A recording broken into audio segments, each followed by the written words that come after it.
38ാമത്തെ വയസ്സ് വരെ കണ്ട് യൂത്ത് ഐക്കണായിരുന്നു ഞാൻ. അതെ, അമ്പുരാൻ വീണ്ടും ലൂസിഫർ പോലെ ചെറിയൊരു സിനിമയായിരിക്കും. അതിനൊക്കെ കുറച്ചും കൂടി ചെറുത്. ബേസില് രാജു പണ്ട് ടൊവിനോ ഡാൻസ് കളിച്ച കണ്ടോ? അവൻ വളരെ മോശമായിട്ട് ഡാൻസ് അമ്മ ഷോ കളിച്ചൊരു വീഡിയോ. ആരൊക്കെയോ വളരെ മോശമായിട്ട് ഡാൻസ് കളിക്കുന്ന കുറെ വീഡിയോസ് എന്നെ കാണിച്ചു. മലയാള സിനിമയിൽ ബേസിലേട്ടൻ ബോളിവുഡ് എന്നാണ് വിശേഷിപ്പിക്കുന്നത്. ഞാൻ ബോളിവുഡാണ്, നീയൊക്കെ ഇവിടെ ലോക്കൽ. ഇതെന്തോന്നത് എനിക്കറിയില്ല സത്യം. ഞാൻ ബേസിലേട്ടൻ ഉണ്ടോ, തനിക്കുണ്ടോ? എനിക്കുണ്ട്. ഒരുമിച്ച് ചെയ്യുമ്പോൾ പൃഥ്വിരാജിനോട് ആരെങ്കിലും ചോദിക്കാറുണ്ടോ നീ ഓക്കെ ആണോ, നിനക്ക് എല്ലാം കൂടി ഒരുമിച്ച് ചെയ്യാൻ പറ്റും? അനശ്വരി ഇതുപോലെ ചെയ്യാത്തത് കഴിയില്ലാത്തോണ്ടാണ്. എവിടെയോ ഇരിക്കുന്ന അനശ്വരെ വിളിച്ച്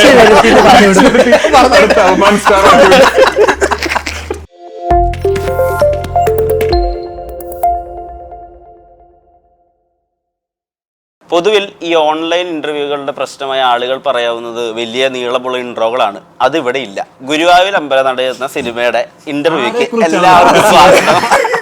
ആരെ കുറിച്ചാണത് പറയാറുള്ളത് എനിക്കറിയാം. ആരായിരിക്കും? ഇൻട്രൊഡക്ഷൻ എന്നുള്ള രീതിയിൽ പൃഥ്വിയുടെ ഇൻട്രോ തന്നെ ഗുരുവായൂർ അമ്പലനടയിൽ നടന്നൊരു കല്യാണമായിരുന്നല്ലോ, നന്ദൻ എന്നുള്ള സിനിമ. അതല്ല ഒരു പ്രോപ്പർ ആഘോഷമായിട്ട് പൃഥ്വിരാജിനെ ആഘോഷിച്ച സിനിമ. ഈ ഗുരുവായൂർ അമ്പലനടയിൽ എല്ലാ വിധത്തിലും ചിരിച്ചു മറിയാൻ പറ്റാവുന്ന നമ്മുടെ ഈ തെങ്കാശി പട്ടണത്തിലൊക്കെ കണ്ടിട്ടുള്ള പോലത്തെ ഒരു വൈബ് പടം, അതാണോ സെറ്റ് ചെയ്യാൻ ഉദ്ദേശിക്കണം? ഇത് അങ്ങനെയല്ല. നമ്മൾ ഈ എനിക്ക് തോന്നി അങ്ങനെ ചിരിച്ചു മറിയുന്ന സിനിമ എന്നൊക്കെ പറയുമ്പോൾ നമ്മൾ മലയാളികൾ കണ്ട് പരിചയിച്ച ഒരുപാട് സിനിമകൾ മനസ്സിലുള്ളതുകൊണ്ട് ഇമ്മീഡിയറ്റ്ലി അസോസിയേഷൻ പോകുന്നത് അത്തരം സിനിമകളിലേക്കായിരിക്കും. ഇത് അങ്ങനെ ഒരു സിനിമയാണോ എന്ന് എനിക്കറിയില്ല. ചിരിക്കാൻ ഉണ്ടെന്ന് ഞാൻ വിശ്വസിക്കുന്നു. ഞാനത് എൻ്റെ സ്ക്രിപ്റ്റ് കേട്ടപ്പോഴും സിനിമ കണ്ടപ്പോഴും ഒക്കെ തന്നെ എനിക്ക് ഇതിലെ ഹ്യൂമറും കാര്യങ്ങളൊക്കെ വർക്കായി എന്ന് കരുതി ഇതെല്ലാവരും ചിരിച്ചു മറിയാൻ പോകുന്ന സിനിമയാണെന്ന് ഞാൻ അവകാശപ്പെടുന്നില്ല. ഒരു ഇൻട്രസ്റ്റിംഗ് ആയിട്ടുള്ളൊരു കഥയുണ്ട്. ഒരു കുടുംബത്തിൽ നടക്കുന്ന ഒരു കല്യാണത്തിൻ്റെ പശ്ചാത്തലത്തിൽ ഈ സിനിമയിലെ കഥാപാത്രങ്ങൾക്കിടയിൽ നടക്കുന്ന കുറേ തെറ്റിദ്ധാരണകളും പ്രശ്നങ്ങളും അതിൻ്റെ റെസൊല്യൂഷനും ഒക്കെയാണ് ഇതിൻ്റെ കഥ. ഹ്യൂമറൊക്കെ തന്നെ വളരെ ഓർഗാനിക്കായിട്ട് ജീവിത സാഹചര്യങ്ങളിലൂടെ, ഈ കഥാപാത്രങ്ങളുടെ ജീവിത സാഹചര്യങ്ങളിലൂടെ വരുന്ന തമാശകളായിട്ടാണ് എനിക്ക് തോന്നിയിട്ടുള്ളത്. അങ്ങനെ പ്രേക്ഷകർക്കും തോന്നട്ടെ എന്ന് പ്രാർത്ഥിക്കുന്നു. അല്ല, ഇപ്പോഴും ഈ പൃഥ്വിരാജ് പ്രൊഡക്ഷൻസ് ആണല്ലോ. അപ്പൊ ഈ അപ്പൊ ഈ പറഞ്ഞ പോലെ ഞാൻ കാണാൻ ആഗ്രഹിക്കുന്ന സിനിമകളാണ് ഞാൻ ചെയ്യാൻ ആഗ്രഹിക്കുന്നുള്ളൂ എന്നുള്ളൊരു തിയറി ഉണ്ടല്ലോ പൊതുവെ. അപ്പോൾ ഈ ശരിക്കും പറഞ്ഞു കഴിഞ്ഞാൽ പൃഥ്വിരാജ് പ്രൊഡക്ഷൻസ് ചെയ്തിട്ടുള്ള സിനിമകൾ നമുക്ക് ഇന്ന ജോണർ അല്ലെങ്കിൽ ഇന്ന സിനിമകൾ എന്ന് പറഞ്ഞാൽ നമുക്ക് ടാഗ് ചെയ്യാൻ പറ്റില്ലല്ലോ. ഒരുപാട് ജോണറിൽ സിനിമ ചെയ്തിട്ടുണ്ട്, അറ്റംപ്റ്റുകൾ ഉണ്ടായിട്ടുണ്ട്. സോ പൃഥ്വിക്ക് പറഞ്ഞ ഒരു ഗോ ടു ജോണർ സിനിമകളുണ്ടോ? ഇല്ല, അങ്ങനെ ഒരു ഗോ ടു ജോണർ എനിക്കില്ല. ഞാനൊരു അഭിനേതാവെന്ന നിലയിൽ സിനിമകൾ തിരഞ്ഞെടുക്കുന്ന പോലെ തന്നെയാണ് ഒരു നിർമ്മാതാവായിട്ടും സിനിമകൾ തിരഞ്ഞെടുക്കുന്നത്. കഥ കേൾക്കുമ്പോൾ നമുക്കത് എപ്പോഴും ഞാൻ ശ്രദ്ധിക്കാറുള്ളൊരു കാര്യം, പ്രേക്ഷകനായിട്ട് കഥ കേൾക്കണം. അല്ലാതെ അതിൽ അഭിനയിക്കാൻ പോകുന്ന ഒരാളായിട്ടോ നിർമ്മിക്കാൻ പോകുന്ന ഒരാളായിട്ടോ അത് സംവിധാനം ചെയ്യാൻ പോകുന്ന ഒരാളായിട്ടോ അല്ല കഥ കേൾക്കേണ്ടതെന്ന് ഞാൻ വിശ്വസിക്കുന്നു. പ്രേക്ഷകനായിട്ട് കേൾക്കണം. പ്രേക്ഷകനായിട്ട് കഥ കേൾക്കുമ്പോൾ ഈ സിനിമ എനിക്ക് കണ്ടാക്കൊള്ളാം എന്ന് തോന്നുകയാണെങ്കിൽ ആ സിനിമ ചെയ്യുക. അത് അത്രയും സിംപ്ലിഫൈഡ് ആയിട്ടുള്ളൊരു പ്രോസസ്സേ അതിൻ്റെ പിന്നിലുള്ളൂ. ഈ കഥ എന്നിലേക്ക് കൊണ്ടുവരുന്നത് E4 എൻ്റർടൈൻമെൻ്റ് ആണ്. അവരാണ് ഈ കഥ ഇപ്പോഴല്ല, ഒരു 2-3 വർഷങ്ങളായി. ഞാൻ ആദ്യം ദീപു ഈ കഥ പറയുന്നത് തന്നെ E4 എൻ്റർടൈൻമെൻറ്റിലെ സാരഥിയും വിവേകും കൂടി ഇങ്ങനൊരു കഥയുണ്ടെന്ന് കേൾക്കണമെന്ന് ആവശ്യപ്പെട്ടിട്ടാണ്. പിന്നെ പല കാരണങ്ങൾ കൊണ്ട് അത് നീണ്ടുപോയി. ഒടുവിൽ അത് സംഭവിച്ചത് ഇങ്ങനെയാണെന്ന് മാത്രം. E4-നോട് ഞാൻ ഇതിനു മുമ്പ് 2 സിനിമകൾ ചെയ്തിട്ടുണ്ട്, ഭ്രമം, എസ്ര. അപ്പോൾ അന്നേ ഇനി ഒരു സിനിമ ഒരുമിച്ച് ചെയ്യണം എന്ന് ഒരു ധാരണ ഉണ്ടായിരുന്നു. അങ്ങനെ ഒരു കോ പ്രൊഡക്ഷൻ ചെയ്യാമെന്നുള്ള ഐഡിയ മുകേഷ് സാർ തന്നെയാണ് പറഞ്ഞത്. അപ്പോൾ എൻ്റെ ശമ്പളവും തരണ്ട, ചിലവ് കുറച്ച് ഞാനും വഹിക്കാം എന്നുള്ളൊരു, പിന്നെ അപ്പോൾ ആർക്കും പരാതിയൊന്നുമില്ലല്ലോ. അപ്പം അങ്ങനെ ഈ ബേസിക്കലി ചില ആൾക്കാർക്ക് ഒരു തഗ് ലൈഫ് സ്വഭാവം ഉണ്ടല്ലോ. ഇപ്പൊ ലിസ്റ്റൻ സ്റ്റീഫനൊക്കെ ബേസിക്കലി എന്ത് പറയുമ്പോഴേ തഗ് ലൈഫ് സ്വഭാവം ഉണ്ടല്ലോ. പക്ഷെ അതൊന്നും ഇതുവരെ അങ്ങനെ അതൊന്നും അങ്ങനെ സിനിമകളിൽ അധികം ഉപയോഗിച്ച് കണ്ടിട്ടില്ലല്ലോ. അതല്ല, നിഖില ഉപയോഗിച്ച് കണ്ടിട്ടില്ലല്ലോ. അത് ഗുരുവായൂർ അമ്പലനടയിൽ യൂസ് ചെയ്യോ? എന്തൊരു വലിയ ചോദ്യം, എന്തൊരു ചെറിയ കഷ്ടപ്പെട്ട് 3 പേര് ചോദിച്ചു. ഈ ഒരാളുടെ കൂടെ പെയറപ്പ് ചെയ്യാന്ന് പറയുമ്പോഴേ എപ്പോഴും നമ്മൾ ചോദിക്കുമല്ലോ ഈ മറ്റേ ആളുടെ കൂടെ ഉള്ള എക്സ്പീരിയൻസ് എന്തായിരുന്നു എന്നുള്ളത്.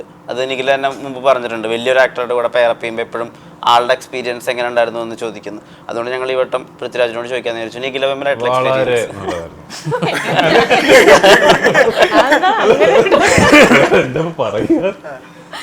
അല്ല നിഖില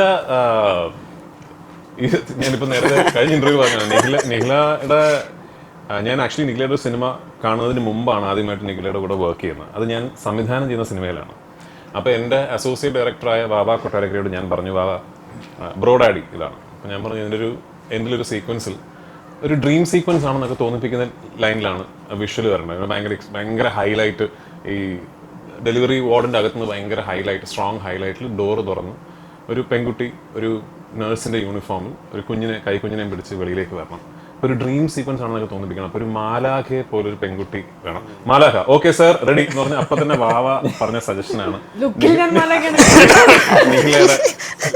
അങ്ങനെയാണ് ഞാൻ അരവിന്ദന്റെ അതിഥികൾ എന്ന് പറഞ്ഞ സിനിമയുടെ കുറച്ചധികം ഫുട്ടേജ് ഞാൻ കാണുന്നത്. നിഖില നല്ല ആക്ടറാണെന്ന് തോന്നി. അങ്ങനെയാണ് ബ്രോഡാഡിയിൽ കാസ്റ്റ് ചെയ്യുന്നത്. ബ്രോഡാഡിയിൽ ആക്ച്വലി നിഖില വന്ന് ചെയ്തതിൽ നിഖിലയ്ക്ക് ഒരു ഗുണമില്ല, ആ സിനിമയ്ക്കാണ് ഗുണമുള്ളത്. അപ്പം അന്ന് ഞാൻ അതിന് വലിയ രീതിയിൽ ഒബ്ലിഗേറ്റഡ് ആണ്. ഈ സിനിമയിൽ ഈ കഥാപാത്രം നിഖില ചെയ്താൽ നന്നായിരിക്കുന്ന ആദ്യം എന്നോട് പറയുന്നത് വിപിനാണ്. അപ്പോൾ ഓഫ്കോഴ്സ് ഈ സിനിമയുടെ സമയത്ത് നിഖില വളരെ പോപ്പുലറായ ഒരു ആക്ടറായി കഴിഞ്ഞു ഓൾറെഡി. ഇതിൽ പാർവതി എന്ന് പറഞ്ഞ ക്യാരക്ടർ നിഖില ചെയ്തു എന്നുള്ളത് ഐ തിങ്ക് സിനിമയ്ക്ക് വലിയ ഗുണം ചെയ്തതാണ്. ആൻഡ് ഈ ആനന്ദൻ, എൻ്റെ ക്യാരക്ടറും ആനന്ദൻ്റെ പേരാണ് പാർവതി. ആനന്ദനും പാർവതിയും തമ്മിലുള്ള റിലേഷൻഷിപ്പ്, അവർക്കിടയിൽ നടക്കുന്ന കഥ ഈ സിനിമയിലെ ഒരു പ്രധാനപ്പെട്ട ട്രാക്കും കൂടിയാണ്. ഇപ്പോൾ സിജുവിന്റെ ഷർട്ടിൽ തന്നെ ഒരു ഈ കോടക്കുള്ളിൽ വയ്ക്കുന്ന ഒരു സ്പൈഡർമാൻ, അല്ലെങ്കിൽ ഇൻസ്റ്റഗ്രാം പോസ്റ്റുകളിൽ നമ്മൾ കാണുന്ന ക്യാപ്ഷനുകൾ, ശരിക്കും ഈ ഒരു ക്രിയേറ്റീവ് പരിപാടി എങ്ങനെയാ ഉണ്ടാവുന്നത്? ജീവിക്കണം.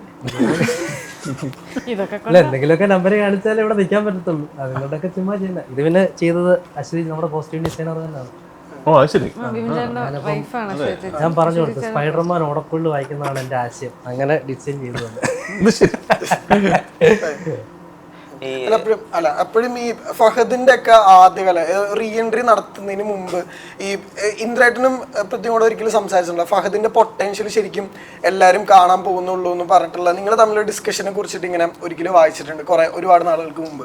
അപ്പോൾ ഈ യങ് ആക്ടേഴ്സ് അല്ലെങ്കിൽ പൊതുവെ ഒരാൾ ഭയങ്കര ടാലന്റഡ് കാണുമ്പോൾ ശരിക്കും ഉണ്ടാകുന്നൊരു ഫീൽ എന്താ, അവരിലൊരു സ്പാർക്ക് കാണുമ്പോൾ ഒരു അട്രാക്ഷൻ എന്തായിരിക്കും? അല്ല, ഒരു പുതിയ ടാലൻ്റ് ആയിട്ടുള്ള ഒരു ആക്ടറിനെയോ ആക്ട്രസിനെയോ കാണുമ്പോൾ എനിക്കൊക്കെ വലിയ സന്തോഷമാണ്.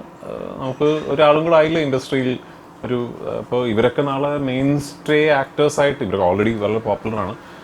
ഇപ്പോൾ ഇവരൊക്കെ നാളെ ഇൻഡസ്ട്രിയിലെ മെയിൻ സ്റ്റേ ആക്ടേഴ്സായിട്ട് വരട്ടെ എന്ന് ഞാൻ ഇതുപോലെ ഒരുപാട് ആൾക്കാരെ ഞാൻ കണ്ടിട്ടുണ്ടല്ലോ. ഇൻ ദ സെൻസ് ഞാൻ തന്നെ ഇപ്പോഴും എനിക്ക് തോന്നുന്നു മലയാള സിനിമയിൽ ലെജൻസ് ഇപ്പോഴും നിലനിൽക്കുന്നതുകൊണ്ട് എന്നെ ഇപ്പോഴും യങ്ങർ കാറ്റഗറിയിലൊക്കെ ആണല്ലോ പെടുത്തുക.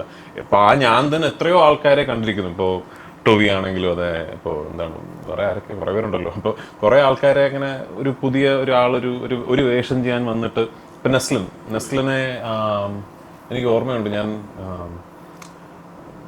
കുരുതി എന്ന് പറയുന്ന സിനിമ ഷൂട്ടിംഗ് തുടങ്ങി മുരളി ജോയിൻ ചെയ്യുന്നതിന് മുമ്പ് ഞാൻ മുരളിയെ ആയിട്ടൊരു ദിവസം സംസാരിച്ചു പറഞ്ഞു, ഇങ്ങനൊരു പുതിയ പയ്യൻ മിടുക്കനാണ്, വലിയ സ്റ്റാറാവും തോന്നുന്നു ഞാൻ പറഞ്ഞു. എനിക്ക് ഓർമ്മയുണ്ട്. അപ്പോൾ ഇപ്പോൾ അത് നെസ്ലിൻ ഭയങ്കര പോപ്പുലർ ആയിട്ടുള്ളൊരു യങ് സ്റ്റാറായി മാറിയില്ല. അപ്പോൾ നാളെ ഇവരൊക്കെ അങ്ങനെ ആവട്ടെ എന്ന് ഞാൻ ആശംസിക്കുന്നു, പ്രാർത്ഥിക്കുന്നു. എനിക്ക് സന്തോഷമാണ് ആക്ച്വലി. സഫ് ബോയ്, നമ്മൾ 18+ ആയിട്ടുള്ളത് കറക്റ്റ് വടകര ഭാഗത്തുള്ള ഒരാൾ, ആ സ്ലാങ് നിങ്ങൾ ചെയ്യുന്ന റീൽസായിട്ട് ചെറിയ സാമ്യമൊക്കെ ഉണ്ടല്ലോ ക്യാരക്ടേഴ്സിന്. ഗുരുവായൂർ അമ്പലനാട്ടിൽ എന്താണ് സംഭവം? ഇതിൽ അതായിട്ടൊരു സാമ്യമില്ല. ഈ സ്ലാങ് ആയാലും മൊത്തത്തിൽ നമ്മുടെ ക്യാരക്ടർ ആയാലും ഭയങ്കര ചേഞ്ച് ഉണ്ട്. ബേസിലേട്ടൻ്റെ ബ്രദറാണ്. അപ്പോൾ ബേസിലേട്ടൻ്റെ പ്രശ്നങ്ങളിൽ കൂടെ കടന്നു പോകുന്നൊരു ബ്രദർ, അതാണ് ക്യാരക്ടർ. ഓക്കെ, അപ്പം ഞങ്ങളൊരു ചെറിയ റൗണ്ട് സെറ്റ് ചെയ്തിട്ടുണ്ട്. റൗണ്ട് ഒരു ചെറിയ സെഗ്മെന്റ്. ലെജൻസ് എന്താണ് നിങ്ങളോട് പറഞ്ഞത് എന്നുള്ളതാണ് ഇതിന്റെ ഒരു സംഭവം. നിങ്ങൾ വായിച്ചാൽ പോരെ? ഞാൻ അല്ല, നിങ്ങൾ വായിച്ച് നിങ്ങൾ തന്നെ പറയുമ്പോൾ ഞങ്ങളെ പറ്റി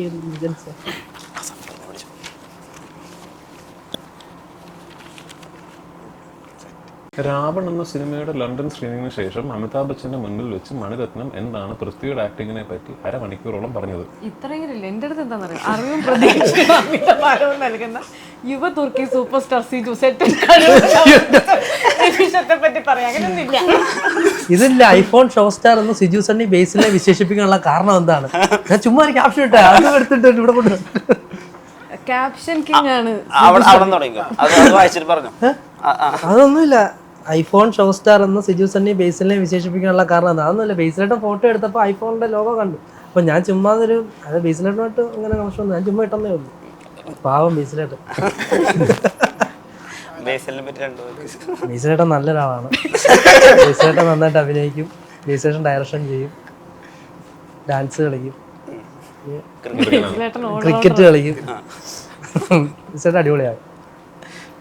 സാറിന്റെ അത് രാവണന്റെ ലണ്ടൻ സ്ക്രീനിങ്ങിൽ അമിതാഭ് ബച്ചൻ സാറും ഷാറുഖ് ഖാൻ സാറും നമ്മുടെ പടത്തിന്റെ കാസ്റ്റ് ഒക്കെ ഉണ്ടായിരുന്നു. അതിനുശേഷം ഞങ്ങൾ എല്ലാവരും ഒരുമിച്ചൊരു സ്ഥലത്ത് ഡിന്നർ കഴിച്ചു. അപ്പോൾ സിനിമയെ കുറിച്ചൊക്കെ അങ്ങോട്ട് സംസാരിച്ചല്ലാതെ എന്റെ അഭിനയത്തെ കുറിച്ചോ അല്ലെ ആരുടെയും ഒരാളുടെ അഭിനയത്തെ കുറിച്ചൊന്നും ആരും അവിടെ പറഞ്ഞിട്ടൊന്നുമില്ല. അങ്ങനെ ഒരു കഥ ഉണ്ടായിരുന്നു. അത് ആരെങ്കിലും പറയും. അതെന്താ ചോദ്യം? അറിവും പ്രതീക്ഷയുടെ അമിതഭാരവും നൽകുന്ന യുവ തുർക്കി സൂപ്പർ സ്റ്റാർ സിജു സെറ്റിൽ കഴിവുകൊണ്ട് അമ്പരിപ്പിച്ച ഒരു നിമിഷത്തെ പറ്റി പറയാം. അങ്ങനെയൊന്നും ഇല്ല. കഴിവുകൊണ്ടില്ല, കൗണ്ടറുകൾ കൊണ്ട് അമ്പരിപ്പിക്കാറുണ്ട്. കൗണ്ടറുകൾ പറയുന്നത് പോലെ ക്യാപ്ഷൻസ് സ്വന്തമായിട്ട് എന്തോ സ്റ്റാർ എന്ന് വിളിക്കുമല്ലോ, പ്രചണ്ഡ നായകൻ.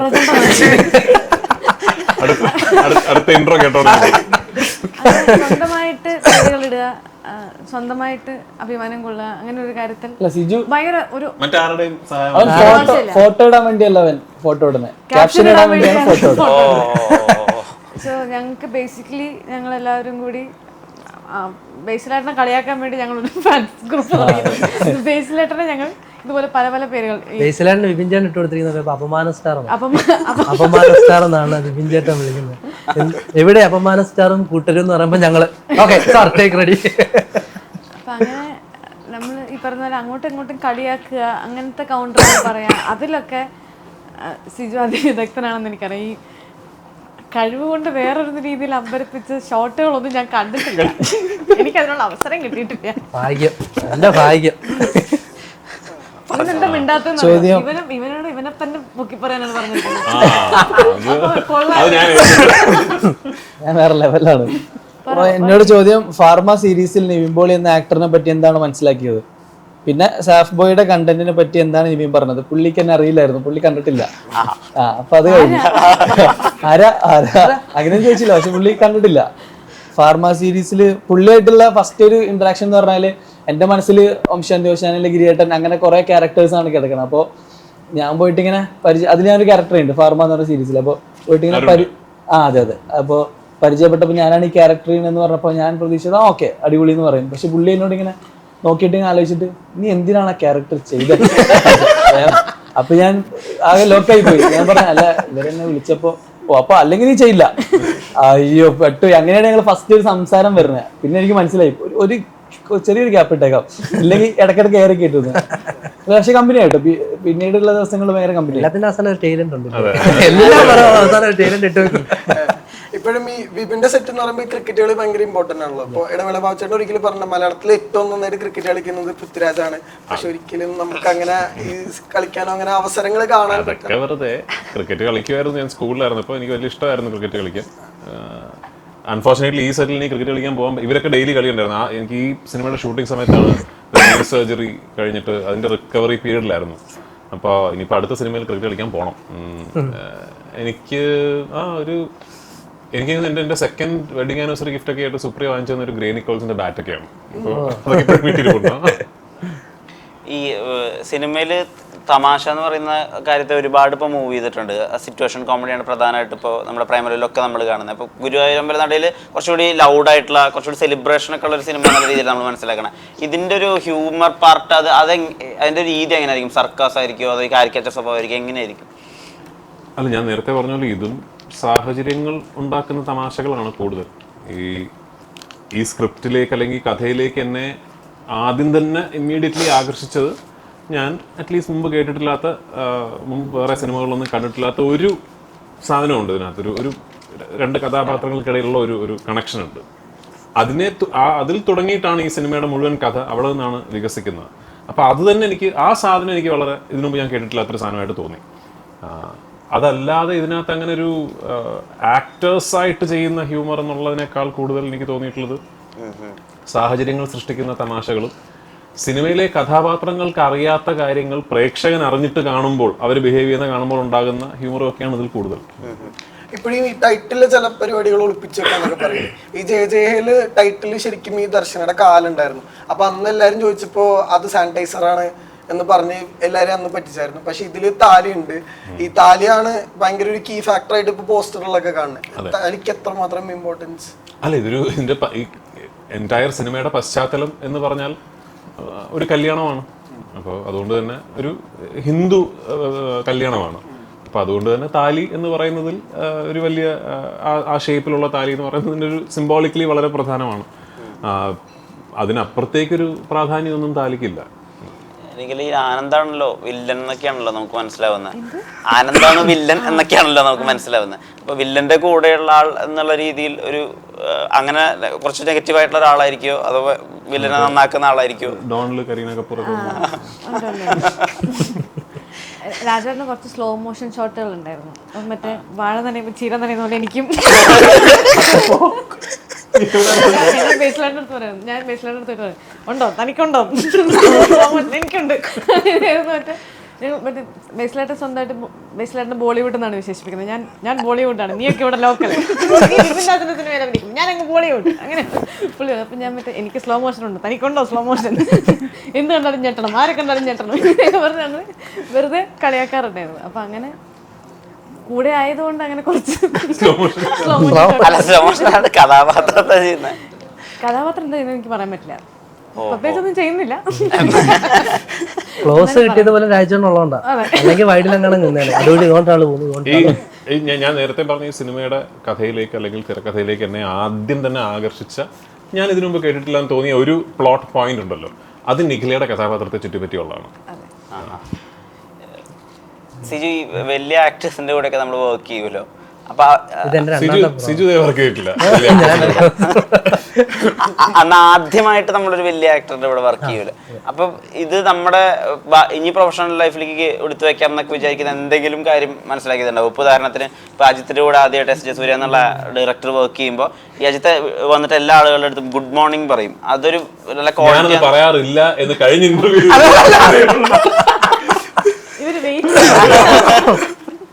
ഗുഡ് മോർണിംഗ് പറയാം. അത് ശീലമാക്കി എടുത്തിട്ടുണ്ട് എസ് ജെ സൂര്യ. അങ്ങനെ എന്തെങ്കിലും മനസ്സിലാക്കിയിട്ടുണ്ടോ? ഞാൻ ഗുഡ് മോർണിംഗ് ഒക്കെ പറയും. പിന്നെ ഫുഡായോ ചായ ഉണ്ടോ? അതല്ല, പൃഥ്വിരാജിൽ നിന്ന് മനസ്സിലാക്കിയതിലുണ്ടോന്ന് ചോദിച്ചാൽ. പഞ്ചാലിറ്റി ടൈമിങ് ഭയങ്കര അടിപൊളി. പഞ്ചാലിറ്റി ടൈമിങ് ഭയങ്കര കറക്റ്റ് ടൈമിങ് വരും. അതെ, പഞ്ചാരടി എന്നാണ് കേട്ടത്. പൃഥ്വിരാജിൽ നിന്ന് പഞ്ചാലിറ്റി ടൈമിങ് കറക്റ്റ് സമയത്ത് വരിക, എല്ലാം അടിപൊളിയായിട്ട് ചെയ്യുക.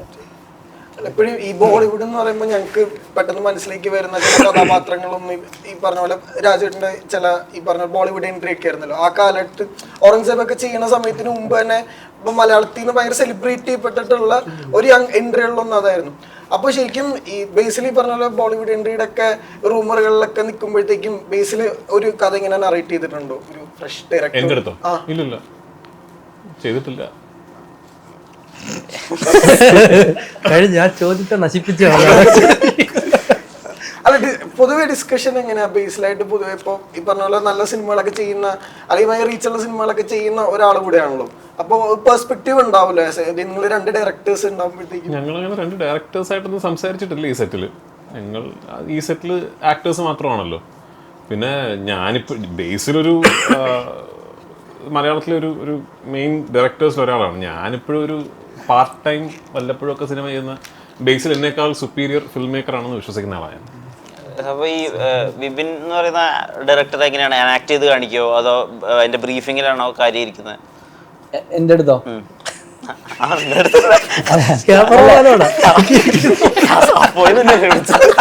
അല്ല, വിപിൻ ചേട്ടൻ എനിക്ക് ക്യാരക്ടർ പറയുന്നപ്പോ രണ്ട് കാര്യം പറഞ്ഞു തന്നെ. അതായത് ഇതിൽ കുറച്ചൊരു നോർമൽ ആയിട്ടുള്ള ക്യാരക്ടറായിട്ട് നീ മാത്രമേ ഉള്ളൂ.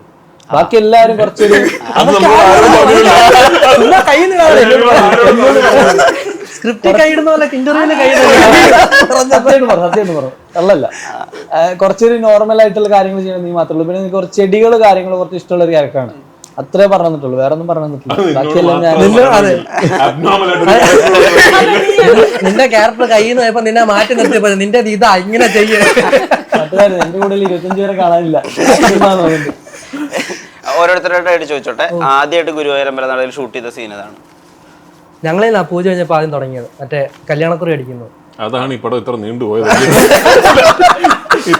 ഞാൻ സാഫന് ഇതിന്റെ ഷൂട്ടിംഗ് നീണ്ടുപോയത്. അത് ഭയങ്കര ഇതായിരുന്നു. കാരണം അത് ഫസ്റ്റ് ദിവസം പൂജ കഴിഞ്ഞിട്ട് ഇത്രയും വലിയ ക്രൗഡ്, പ്രൊഡ്യൂസർമാരെല്ലാം മോട്ടറിന്റെ ബാക്കിൽ, ഞങ്ങൾ മറ്റേ ഇല വറക്കുന്നവരാണെന്ന് വിറയ്ക്കും, എന്ത് ചെയ്യണമെന്ന് അറിയത്തില്ല. ഞങ്ങൾ വെച്ച് ട്രയൽ അടിച്ചതാ.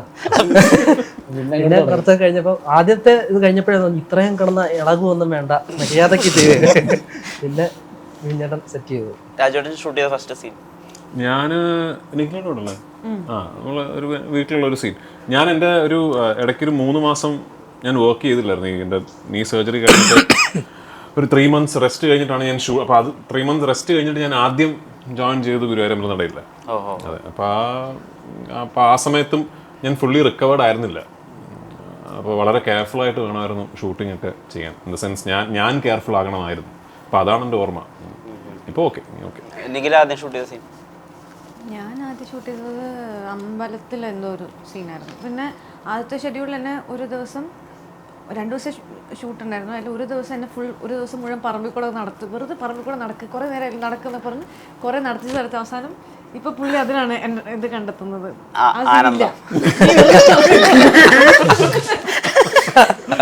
അതപ്പോ വെറുതെ നടത്തിച്ചു, അതില്ല. അങ്ങനെയാണ് ഇപ്പൊ അതന്നെ ഞാനും സിജു കല്യാണക്കുറി അടിക്കുന്നത് ശുഭലക്ഷണം. ഈ ശരിക്കും പറഞ്ഞാൽ ഈ മലയാള സിനിമയിലെ കുറച്ച് സ്വപ്നം കാണാൻ പ്രേരിപ്പിച്ചതിൽ ഒരാള്, അതില് ഏറ്റവും പേരുകളിലൊന്ന് പൃഥ്വിരാജൂടെ. ഇപ്പൊ ഈ മനസ്സിലുള്ള ഇൻട്രൊഡക്ഷൻ ചെറുതായപ്പോ ഇപ്പൊ ഇവിടായി. അല്ല, ഇപ്പൊ ഈ സ്വപ്നങ്ങളെ കുറിച്ച് പറയുമ്പോ ഈ പൃഥ്വി ഒരിക്കലും പറഞ്ഞിട്ടുണ്ടല്ലോ, ഈ അച്ഛന്റെ കൂടെ കാർ ഓടിച്ചു പോകുന്ന ഒരു സ്വപ്നമുണ്ട്, അത് ഉണർന്നു കഴിഞ്ഞാൽ എനിക്ക് സങ്കടം വരും എന്നുള്ള സ്വപ്നമല്ല, അത് ശരിക്കും അങ്ങനെ പണ്ട് ചെയ്തിട്ടുണ്ട്.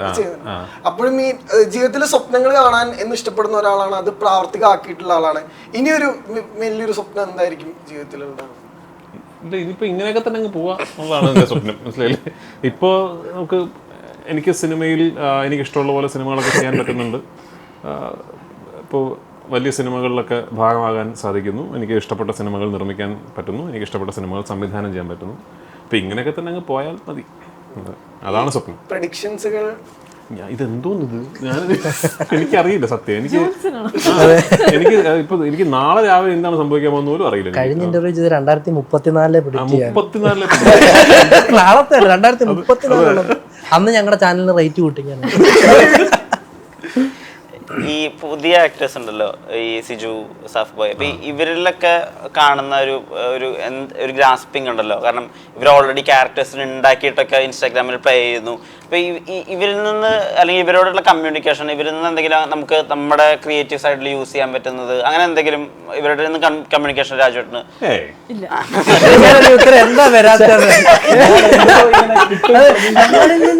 എന്ത് പഠിക്കാൻ? അതിപ്പോ എല്ലാ സിനിമകളിൽ നിന്നും എല്ലാവരിൽ നിന്നും എന്തെങ്കിലും പഠിക്കാൻ നമുക്ക് കിട്ടും. ഒന്നുകിൽ എന്ത് ചെയ്യാൻ പാടില്ല എന്ന് പഠിക്കാം, അല്ലെങ്കിൽ പിന്നെ റീൽ ഇടുന്നത് എങ്ങനെയാന്ന് പഠിക്കാം. ചായച്ചേട്ടൻ നാളെ തൊട്ട് റീൽ ഇടുന്നതെന്ന് ആലോചിച്ച്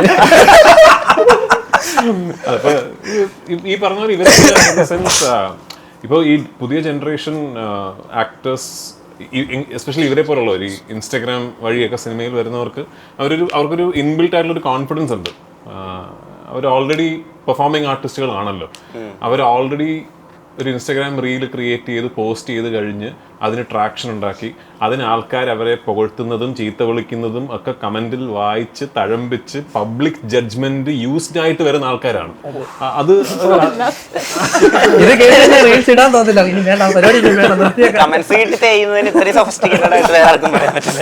അല്ല, അപ്പൊ ഓൾറെഡി നമ്മളൊരു ഇപ്പൊ പണ്ടത്തെ പോലല്ലോ. പണ്ട് ഇപ്പോൾ നമ്മളൊരു ആദ്യമായിട്ടൊരു സിനിമയിൽ അഭിനയിക്കുമ്പോൾ സിനിമയിൽ അഭിനയിച്ച് ഏതെങ്കിലും ഒരു ഡയറക്ടർ വന്നിട്ട് എന്താണെന്ന് മോശമായിട്ടൊക്കെ പറഞ്ഞാൽ നമുക്ക് ഭയങ്കരമായിട്ട് കോൺഫിഡൻസ് പോവുക. അത് ഇപ്പോഴത്തെ ജനറേഷൻ ആ പ്രശ്നമൊന്നും ഇല്ലെന്ന് തോന്നുന്നു. കാരണം ഓൾറെഡി അവർ ഒരുപാട് വിലയിരുത്തലുകൾ, ജഡ്ജ്മെന്റുകളൊക്കെ ഫേസ് ചെയ്തിട്ട് വരുന്നൊരു ജനറേഷനായിട്ട് എനിക്ക് തോന്നിയിട്ടുള്ളത്. ആൻഡ് ഓൾസോ അത് ഇപ്പൊ റീൽസ് ഇടുന്ന ആൾക്കാർ മാത്രമല്ല,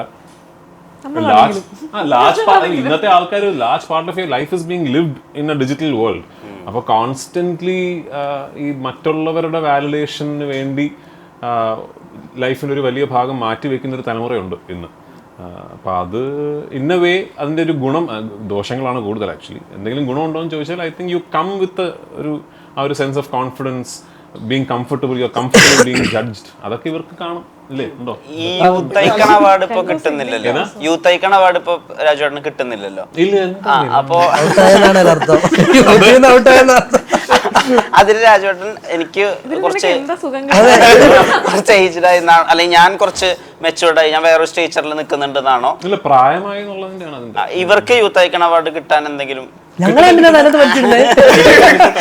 അല്ല, എന്താ ഇപ്പൊ ഞാൻ ആശംസിക്കുന്നത് ഇവർക്കൊക്കെ എന്തെങ്കിലും മറ്റേ നിനക്കൊക്കെ എന്തായാലും എന്തെങ്കിലും ഒരു ഉജാല സൺഫീസ്റ്റ് ആ സാധനം ആ ഐറ്റം അതെ, വേറെ എന്തൊക്കെയുണ്ട്? ഉജാല, സന്ദേശ, ബദാം.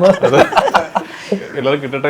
എനിക്കൊന്ന് ഒരു 38ാമത്തെ വയസ്സ് വരെ കണ്ട് യൂത്ത് ഐക്കണായിരുന്നു ഞാൻ. അതെ, അതുവരെ എനിക്ക് ഈ അവാർഡ് പിന്നെ ഒരു സുപ്രഭാതത്തിൽ അവര് ഇനി സോറി അല്ല, എപ്പോഴും ഈ ഇവരുടെ കയ്യിൽ നിന്ന് പഠിക്കുന്ന കാര്യത്തെ കുറിച്ച് കമന്റുകളപ്പോ വായിക്കാറുണ്ടോ പ്രത്യേകിച്ച് പേഴ്സണലി? ഞാൻ ആക്ച്വലി വായിക്കാറില്ല. കൂടുതൽ കമന്റുകൾ വായിക്കാറുള്ളത് ഒരു സിനിമ, നമ്മുടെ സിനിമയെ പറ്റിയുള്ള ഒരു പോസ്റ്ററോ അല്ലെങ്കിൽ അത്തരം കാര്യങ്ങൾ കമന്റുകൾ വരുമ്പോൾ എന്താ ഏറ്റവും അതിനൊക്കെ കമന്റ് ഞാൻ ചിലപ്പോൾ വായിക്കാറുണ്ട്. കാരണം നമ്മളൊരു കാര്യം ആൻറ്റിസിപ്പേറ്റ് ചെയ്യുമല്ലോ. അപ്പോൾ ആ നമ്മുടെ ജഡ്ജ്മെന്റ് ശരിയാണോ തെറ്റാണോ എന്നൊക്കെ ഉള്ള. ഫോർ എക്സാമ്പിൾ ഇപ്പോൾ എംപുരാൻ്റെ ഫസ്റ്റ് ലുക്ക് പോസ്റ്റർ നമ്മൾ ലോഞ്ച് ചെയ്യുമ്പോൾ എനിക്കൊരു ആൻറ്റിസിപ്പേഷൻ ഉണ്ട്, ഇത് ആൾക്കാർ പറയാൻ പോകുന്നത് ഇങ്ങനെ ആയിരിക്കും എന്നുള്ളത്. അപ്പോൾ അതൊക്കെ ശരിയാണോ, നമ്മൾ ആൻറ്റിസിപ്പേറ്റ് ചെയ്താൽ ശരിയാണോ എന്നൊക്കെ ഉള്ള ജഡ്ജ്മെന്റിന് വേണ്ടി. റിവ്യൂസിനോ constructive criticism point of view നല്ലതാണ്. അഫ്കോഴ്സ് ക്രിറ്റിസിസം നല്ലതാണ്, റിവ്യൂസ് നല്ലതാണ്. പക്ഷേ എല്ലാ റിവ്യൂസും എല്ലാ ക്രിറ്റിസിസവും ഒരു അഭിപ്രായമാണ് എന്നുള്ള തിരിച്ചറിവ് നഷ്ടപ്പെടാതിരിക്കുക. ആർക്ക് വേണേ ഒരു സിനിമ അല്ലെങ്കിൽ ഒരു പെർഫോമൻസ് അല്ലെങ്കിൽ ഒരു നടനെ റിവ്യൂ ചെയ്യാം. ഒരു റിവ്യൂ എന്ന് പറയുന്നത് ഒരാളുടെ വ്യക്തിപരമായ അഭിപ്രായമാണെന്നും അതിന് നേരെ വിപരീതമായ അഭിപ്രായത്തിനും അത്ര തന്നെ പ്രസക്തി ഉണ്ടെന്നും നമ്മൾ മനസ്സിലാക്കണം. ഈ വിലായത്ത് ബുദ്ധയുടെ ഷൂട്ടിന്റെ ഇടയിലാണ് നമുക്ക് ഒരു ഇഞ്ചുറി പറ്റിയത്. ശരിക്കും ആ മൂവിയുടെ ഒരു സ്റ്റേജ് അറിയാൻ വേണ്ടിയിട്ടും കുറെ പേര് ഭയങ്കര ആഗ്രഹത്തോടു കൂടെ നിൽക്കുന്നുണ്ട്. ശരിക്കും എന്താ ഒരു സ്റ്റേജ് ആ സിനിമയിൽ ഇനിയും ബാക്കിയുള്ള ഷൂട്ടിങ്ങിലെ മെജോറിറ്റി പോർഷൻ ആക്ഷനാണ്, ആക്ഷൻ സീക്വൻസുകളാണ്. അപ്പോൾ അതുകൊണ്ടാണ് ഞാൻ ആ സിനിമ നിർത്തി വെച്ചിട്ട് എമ്പുരാൻ തുടങ്ങിയത്. അപ്പോൾ എമ്പുരാൻ മറ്റ് പോർഷൻസ് ഒക്കെ തീർത്തിട്ട് എമ്പുരാനിൽ കുറച്ച് ആക്ഷൻ ഉണ്ട്, അതാണ് ഞാൻ ആദ്യം ഷൂട്ട് ചെയ്യാൻ പോകുന്നത്. എമ്പുരാൻ്റെ ആക്ഷൻ സീക്വൻസ് ഷൂട്ട് ചെയ്ത് തീർത്തിട്ട് ഞാൻ നേരെ വിലായത്ത് ബുദ്ധയിൽ ജോയിൻ ചെയ്തു ആ സിനിമ തീർക്കും. ഈ കുറച്ച് രണ്ടാം ഭാഗങ്ങളെ പറ്റിയിട്ടുള്ള ചോദ്യമാണ്. രോമാഞ്ചൻ 2-നെ പറ്റിയിട്ട് എന്തെങ്കിലും പറയാൻ പറ്റുമോ? അതുണ്ടാവും, പക്ഷെ ഉടനെ ഇല്ല. എന്തെങ്കിലും അപ്ഡേറ്റ് പറയാൻ പറ്റും? രോമാഞ്ചത്തിന്റെ സെക്കൻഡ് പാർട്ടായിരുന്നു അത്. രോമാഞ്ചം കഴിഞ്ഞു വരുന്ന പാർട്ട്. ഓക്കെ. ഈ അങ്ങനെ ഒരു പരിപാടി വർക്കിംഗ് ആണ് ജിത്തു പറഞ്ഞു. എമ്പുരാൻ വീണ്ടും ലൂസിഫർ പോലെ ചെറിയൊരു സിനിമയായിരിക്കും. അതിനൊക്കെ കുറച്ചും കൂടി ചെറുത്. അല്ലല്ല, അതെ, ആക്ച്വലി ലൂസിഫറിൽ ഭയങ്കര ആക്ഷൻ പരിപാടിയൊക്കെ ഉണ്ടല്ലോ, ഇതിലങ്ങനെ ഒരു വളരെ ചെറിയത്. പോറത്തൊഴിൽ 2 എപ്പോൾ വരും? പണ്ട് തന്നെ എങ്ങനെയോ. ഈ ഗുരുവായൂർ അമ്പലനടയിൽ പിന്നെ ഒരു പാർട്ട് 2 സാധ്യത ഉണ്ടോ? ഉണ്ടെന്ന് നമുക്ക് ഒരിക്കലും അറിയാം. ഉണ്ടെന്ന് പറ, നമ്മളല്ലേ കാണുക. ഇതിൽ ഒരേ ഒരു നോർമൽ നോർമൽ ക്യാരക്ടർ. അതെ, ഞങ്ങളല്ല പ്രൊഡ്യൂസറല്ലേ അറിയുള്ളൂ, എനിക്കറിയില്ല. ഇല്ല, ഞാൻ പാർട്ട് 2 അങ്ങനെ പ്ലാനിങ് ഒന്നുമില്ല. ഞാൻ വിപിൻ്റെ കൂടെ ഒരു സിനിമ വേറെ ചെയ്യുന്നുണ്ട്. അത് ആക്ച്വലി ഈ സിനിമയ്ക്ക് മുമ്പ്, ഈ കഥയ്ക്ക് മുമ്പ് എന്നോട് പറഞ്ഞൊരു കഥയുണ്ട്, വിപിൻ പറഞ്ഞൊരു കഥയുണ്ട്, അത് ചെയ്യുന്നുണ്ട് വിപിന് ഞാനിപ്പോൾ. ഈ മുമ്പുള്ള സിനിമ എന്ന് പറയുമ്പോഴേ പണ്ടൊരു ഭയങ്കര വലിയ അനൗൺസ്മെന്റ് വന്നിട്ടുണ്ടായിരുന്നു. മമ്മൂക്കയുടെ വില്ലനായിട്ട് പൃഥ്വി വരുന്നു, അരിവാൾ ചുറ്റിക നക്ഷത്രം എന്നുള്ള അമൽ നീരത്തിന്റെ ഒരു സിനിമ എന്നൊക്കെ പറഞ്ഞിട്ട്. ആ സിനിമ ഇനി എന്തെങ്കിലും രീതിയിൽ റീഫർ ഒന്ന് തിരിച്ചു വരാൻ അങ്ങനെ എന്തെങ്കിലും സാധ്യതകളുണ്ടോ? ഇനി അത് നടക്കുമെന്ന് തോന്നുന്നില്ല. അത് അതിൻ്റെ ഒരു ആ സിനിമയിൽ എനിക്ക് ഭയങ്കര ഇൻട്രസ്റ്റിംഗ് ആയിരുന്നൊരു പരിപാടിയായിരുന്നു. ആ സിനിമയുടെ ഒരു പശ്ചാത്തലവും അതിൻ്റെ കമ്മ്യൂണിസ്റ്റ് പശ്ചാത്തലമല്ല, ഒരു ഇൻഡിപെൻഡൻസ് ടൈമിലുള്ള ഇന്ത്യക്ക് സ്വാതന്ത്ര്യം കിട്ടുന്ന സമയത്ത് ഇവിടുത്തെ ഒരു ഹിൽ സ്റ്റേഷനിൽ, ഒരു മലയോര പ്രദേശത്ത് നടക്കുന്ന ഒരു കഥയായിരുന്നു. അതിൻ്റെ പശ്ചാത്തലം, അതിൻ്റെ കഥയിലെ കുറേ ഭാഗങ്ങളും എല്ലാം മറ്റൊരുപാട് സിനിമകളിൽ ഇപ്പോൾ വന്നു കഴിഞ്ഞു. ഇനി ആ സിനിമ ചെയ്യാൻ തോന്നുന്നില്ല. ഈ അടുത്താലത്തും ഒരു അനൗൺസ്മെന്റ് വന്നല്ലോ, മമ്മൂക്ക പൃഥ്വിരാജ് വീണ്ടും ഒന്നിക്കുന്നു. ഇപ്പൊ ബോക്സ് ഓഫീസ് താങ്ങില്ല എന്നായിരുന്നു കമന്റ്സ് അതിനകത്ത്. അപ്പോ എന്ത് ശരിക്കും അങ്ങനത്തെ ഒരു പ്രോജക്ട്? ഇല്ല, ഞങ്ങൾ ഓഫ്കോഴ്സ് കഥകൾ കേട്ടിട്ടുണ്ട്. ഇങ്ങനെ ആൾക്കാർ പറയുമല്ലോ ഈ സിനിമയിൽ ഇങ്ങനെ മമ്മൂക്കയും പൃഥ്വിരാജ് അഭിനയിച്ച് ഇങ്ങനെ ഇന്ന വേഷങ്ങൾ ചെയ്താൽ നന്നാവുന്നൊക്കെ. അങ്ങനെ മമ്മൂക്കയ്ക്കും എനിക്കും ഇഷ്ടപ്പെട്ട ഒരു സിനിമയും കഥയൊക്കെ ഉണ്ട്. പക്ഷേ അൺഫോർച്ചുനേറ്റ്ലി മമ്മൂക്ക ഭയങ്കര ബിസിയാണ് ഇപ്പോൾ. മമ്മൂക്കയ്ക്ക് ബാക്ക് ടു ബാക്ക് സിനിമകളുണ്ട്. അപ്പോൾ ആ സമയം കണ്ടെത്തുക എന്നൊക്കെ ഉള്ളതാണ് എൻ്റെ ചാലഞ്ചസ്. ഈ കല്യാണം എന്ന് പറയുന്ന ഫാക്ടറിൽ മുമ്പും അങ്ങനെ ഒരുപാട് എലമെന്റ്സ് വന്നിട്ടുണ്ടെങ്കിൽ പോലും ഇതിനകത്ത് ഈ രണ്ടാളുകളുടെ ഇടയിലത്തെ കോൺഫ്ലിക്റ്റ് ആണ്. കല്യാണം സാധാരണ രണ്ടാളുകൾക്കിടയിലാണ്. അല്ലല്ല, രണ്ട് അളിയന്മാർ അങ്ങനത്തെ കോൺഫ്ലിക്റ്റ് കുറച്ച് പുതുമയാണെന്ന് തോന്നി. അപ്പം ഈ ഈഗോ കോൺഫ്ലിക്റ്റ് എപ്പോഴൊക്കെ പൃഥ്വിരാജ് സിനിമകളിൽ വന്നിട്ടുണ്ട്. ആ സിനിമകളൊക്കെ അധികം ഓടിയിട്ടുണ്ട്. ഡ്രൈവിംഗ് ലൈസൻസ് ആയാലും അയ്യപ്പനും കോശി ആയാലും. അപ്പൊ അങ്ങനത്തെ ഒരു കോൺഫ്ലിക്റ്റ് ഒക്കെ തന്നെയായിരിക്കും ഗുരുവായൂർ അമ്പലനടയിൽ ഉണ്ടാവുക. ഇതൊരു ഈഗോ കോൺഫ്ലിക്റ്റ് അല്ല, എന്നാൽ അളിയന്മാർ തമ്മിലുള്ള ഒരു കോൺഫ്ലിക്റ്റ് മാത്രമല്ല ഇത്. അതാണ് ഞാൻ പറഞ്ഞതൊരു അതെ, അത് ഞാൻ ആ ഒരു പ്ലോട്ടിന്റെ ഒരു കോർ പോയിന്റ് ഉണ്ടല്ലോ, അതാണ് എനിക്ക് ഭയങ്കര കൊള്ളാലോ, ഇത് ഞാൻ ഇതിനു മുമ്പ് കേട്ടിട്ടില്ലാത്തൊരു പരിപാടിയാണെന്ന് തോന്നിച്ചൊരു സാധനം. പിന്നെ അതിനെ ചുറ്റിപ്പറ്റി ഇതിന്റെ സ്ക്രീൻ പ്ലേയും പ്ലോട്ടും ഡെവലപ്പ് ചെയ്തിരിക്കുന്നതും ഭയങ്കര ഒട്ടും ഫോഴ്സ് അല്ലാത്ത രീതിയിലുള്ളൊരു പരിപാടിയായിട്ടാണ് എനിക്ക് ഫീൽ ചെയ്തത്. അപ്പോൾ അങ്ങനൊരു ഞാൻ ഇതിന് മുൻപ് ചെയ്തൊരു സിനിമയുമായിട്ടും അങ്ങനെ ഒരു സാമ്യം ഒരു സിമിലാരിറ്റി ഉള്ളതായിട്ട് എനിക്ക് തോന്നിയിട്ടില്ല. ഇനിയിപ്പോൾ നിങ്ങൾ സിനിമ കണ്ടിട്ടായിരിക്കും ചിലപ്പോൾ പറയാം അത് പണ്ട് അങ്ങനെ ഒരു സിനിമ ചെയ്തിട്ടുണ്ടോ എന്നൊക്കെ ചോദിക്കുകയായിരിക്കും. പക്ഷേ എനിക്ക് ഞാൻ ചെയ്ത വേറെ ഒരു സിനിമയുമായിട്ടൊരു സിമിലാരിറ്റി ഉണ്ടെന്ന് തോന്നുന്നില്ല ഗുരുവായൂർ അമ്പലനടയിൽ. ഈ വിനീത് ശ്രീനിവാസൻ ഈ അടുത്തൊരു ഇന്റർവ്യൂവിൽ പറഞ്ഞിട്ടുണ്ടായിരുന്നേ, ബേസിലിനോട് ഇടയ്ക്ക് വിനീത് ശ്രീനിവാസൻ ചോദിക്കാറുണ്ട്, നീ ഓക്കെ ആണോ, നീ ഒരുപാട് കാര്യങ്ങൾ ഒരുമിച്ച് ചെയ്യുന്നു, ഡയറക്ഷൻ ചെയ്യാൻ പോകുന്നുണ്ട്, ആക്ടിങ് ചെയ്യുന്നുണ്ട്, മറ്റ് ക്രിയേറ്റീവ് പ്രോസസ്സുകളിലൊക്കെ ഏർപ്പെടുന്നുണ്ട്, എല്ലാവരും പൃഥ്വിരാജ് അല്ലല്ലോ, എല്ലാവർക്കും ഒരേപോലെ ചെയ്യാൻ പറ്റില്ലല്ലോ എന്ന് പറയുന്നൊരു കാര്യം കേട്ടിരുന്നു. ശരിക്കും പൃഥ്വിരാജ് ഈ എല്ലാ കാര്യങ്ങളും ഒരുമിച്ച് ചെയ്യുമ്പോൾ പൃഥ്വിരാജിനോട് ആരെങ്കിലും ചോദിക്കാറുണ്ടോ, നീ ഓക്കെ ആണോ, നിനക്ക് എല്ലാം കൂടി ഒരുമിച്ച് ചെയ്യാൻ പറ്റും? ആദ്യമായിട്ട് മോനാണ്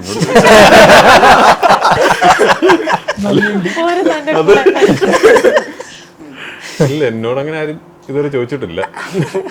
പലർക്കും അത്ഭുതമാണല്ലോ. ഇപ്പൊ വിനീതേട്ടൻ തന്നെ പറയാം, ഞാൻ ചോദിച്ചിട്ടുണ്ട് ശരിക്കും എങ്ങനെ ഇതൊക്കെ ചെയ്യണമെന്നുള്ളത്. എനിക്കങ്ങനെ ഞാൻ വേറെ ഒരുപാട് കാര്യങ്ങൾ ചെയ്യുന്നതായിട്ട് എനിക്കങ്ങനെ തോന്നാറില്ല. അപ്പോൾ കഴിവോ അല്ലെങ്കിൽ കഴിവ് കേടോ ആയിരിക്കും. ഇപ്പോൾ ഞാൻ ഈ ഗുരുവായൂർ അമ്പലനടയിൻ്റെ പ്രൊമോഷൻ മാത്രമാണല്ലോ ഇപ്പോൾ ചെയ്യുന്നത്. ഇനി ഇത് കഴിഞ്ഞ് വൈകുന്നേരം പോകുമ്പോൾ എനിക്ക് അടുത്ത എമ്പുരാൻ്റെ ജോലിയുണ്ട്. അപ്പോൾ ആ സമയത്ത് ഞാൻ അത് മാത്രമേ ചെയ്യുന്നുള്ളൂ. അപ്പോൾ ഞാൻ ഒരുപാട് കാര്യങ്ങൾ ഒരുമിച്ച് ചെയ്യുന്നുള്ളൊരു തോന്നൽ എനിക്കങ്ങനെ വരാറില്ല. പിന്നെ അങ്ങനെ വെളിയിൽ എനിക്ക് തോന്നുന്ന ആൾക്കാർ വിചാരിക്കുന്ന അത്രയും ഒരുപാട് കാര്യങ്ങളൊന്നും ഞാൻ ഒരുമിച്ച് ചെയ്യുന്നില്ലെന്ന് തോന്നുന്നു. അത് ഇച്ചിരി ബിൽഡപ്പ് ആണെന്ന് തോന്നുന്നു എനിക്ക്. ഓഫ്കോഴ്സ് ഞാനിപ്പോൾ ഒരു സിനിമ സംവിധാനം ചെയ്തുകൊണ്ടിരിക്കുകയാണ്. ഞാൻ ഈ സിനിമയുടെ നിർമ്മാതാവാണ് എന്ന് പറയുമ്പോൾ ഇപ്പോൾ ഞാൻ ഇങ്ങോട്ട് കയറുന്നതിന് മുമ്പ് ഞാൻ UFOൻ്റെ അഗ്രിമെൻറ്റ് ഒപ്പിട്ടു, അല്ലെങ്കിൽ ഒരു ബാങ്ക് ട്രാൻസ്ഫർ ഞാൻ ഒപ്പിട്ടു, അല്ലെങ്കിൽ ഒരു ചെക്കിൽ ഒപ്പിട്ടു എന്നൊക്കെ പറയുന്ന ജോലികളാണ് ഞാൻ ചെയ്യുന്നത്. അല്ലാതെ ഇതിൻ്റെ മറ്റ് കാര്യങ്ങൾ നടത്തിക്കൊണ്ട് പോകാൻ സുപ്രിയ ഉണ്ട്, ഹാരിസ് എൻ്റെ മാനേജറുണ്ട്. പിന്നെ ഈ സിനിമയെ സംബന്ധിച്ചിടത്തോളം E4 എൻ്റർടൈൻമെൻറ്റ് എന്ന് പറഞ്ഞ ബാനർ എന്നോടൊപ്പം ഉണ്ട്. അപ്പോൾ മുകേഷ് സാറ്, സാരഥി, വിവേക് ഉണ്ട്, എല്ലാവരും ഉണ്ട്. അപ്പോൾ ഞാനങ്ങനെ ഒരു ഓഫീസ് റൂമിൽ പോയിരുന്നിട്ട് ഒരു ബെഞ്ചിൻ്റെ ബാക്കിൽ ഇരുന്നിട്ട് ഇതിൻ്റെ പ്രൊഡക്ഷൻ എന്ന് പറഞ്ഞാൽ അങ്ങനെ ഞാൻ ജോലി ചെയ്യുന്നില്ല. സംവിധാനം ഓഫ്കോഴ്സ് ഇപ്പം നമ്മളിപ്പോൾ സംസാരിച്ചുകൊണ്ടിരിക്കുമ്പോൾ എൻ്റെ ടീം ഇപ്പോൾ വണ്ടിപ്പെരിയാറാണ്. അപ്പോൾ അവിടെ നിന്നൊരു കാര്യം ഫൈനലൈസ് ചെയ്യുമ്പോൾ ഇത് കഴിഞ്ഞാൽ പിന്നെ ഞാൻ വണ്ടിപ്പെരിയാറിൽ പോകും. അപ്പോൾ എനിക്കങ്ങനെ എല്ലാം ഒരുമിച്ച് നടക്കുകയാണെന്നുള്ളൊരു തോന്നൽ എനിക്കുണ്ടാകാറില്ല. നിഖില അങ്ങനെ മറ്റു കാര്യങ്ങൾ അറ്റംപ്റ്റ് ചെയ്യാതെ ഈ കാര്യം മര്യാദയ്ക്ക് ചെയ്യാന്ന് വിചാരിച്ചിട്ടാണോ, അതോ മറ്റു കാര്യങ്ങൾ ചെയ്യാൻ കോൺഫിഡൻസ് ഇല്ല? കഴിയില്ലാത്തതുകൊണ്ട് സമ്മതിച്ച്. ഞാൻ ചോദിക്കണോ, അനശ്വരി ഇതുപോലെ ചെയ്യാത്തത് കഴിയില്ലാത്തതുകൊണ്ടാണ്? എവിടെയോ ഇരിക്കുന്ന അനശ്വരെ വിളിച്ച്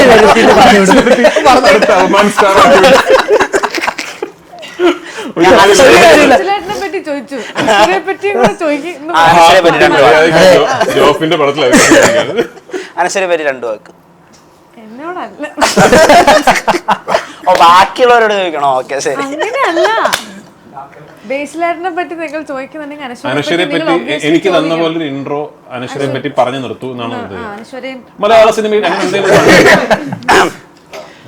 മലയാള സിനിമയിൽ വളരെ പ്രതീക്ഷയുള്ള ഒരുപാട് നടിമാർ ഉണ്ടെങ്കിൽ പോലും അവരുടെ കാലിബർ അല്ലെങ്കിൽ അവരുടെ വേഴ്സിറ്റാലിറ്റി പലപ്പോഴും ചോദ്യം ചെയ്യപ്പെടാറുണ്ട്.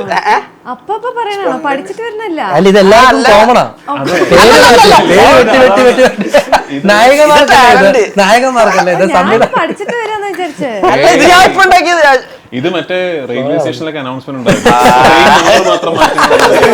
അങ്ങനത്തെ ഒരു ഐറ്റം ആണിത്.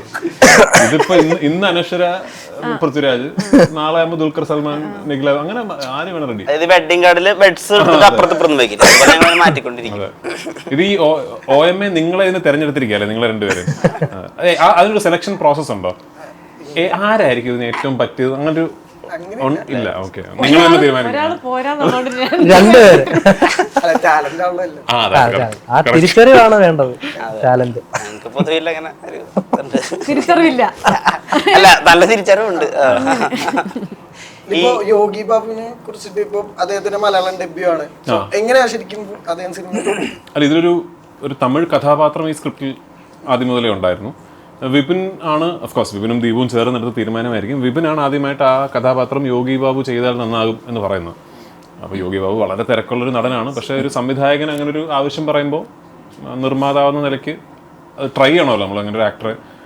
പക്ഷേ യോഗി ബാബുവിനോട് ഇങ്ങനൊരു സിനിമയെക്കുറിച്ചും കഥാപാത്രത്തെക്കുറിച്ചും പറഞ്ഞപ്പോൾ അദ്ദേഹം വളരെ സന്തോഷത്തോടുകൂടി ഞാൻ ജയ ജയ ജയ ഹേ കണ്ടതാണ്, പൃഥ്വിരാജിനെ എനിക്കറിയാം, അങ്ങനെ അദ്ദേഹം വളരെ സന്തോഷപൂർവ്വം വന്ന് ചെയ്യുകയും കംപ്ലീറ്റ്ലി നമ്മളുമായിട്ട് കോഓപ്പറേറ്റ് ചെയ്ത് വളരെ മനോഹരമായിട്ട് ആ വേഷം ചെയ്തിട്ട് പോയത്.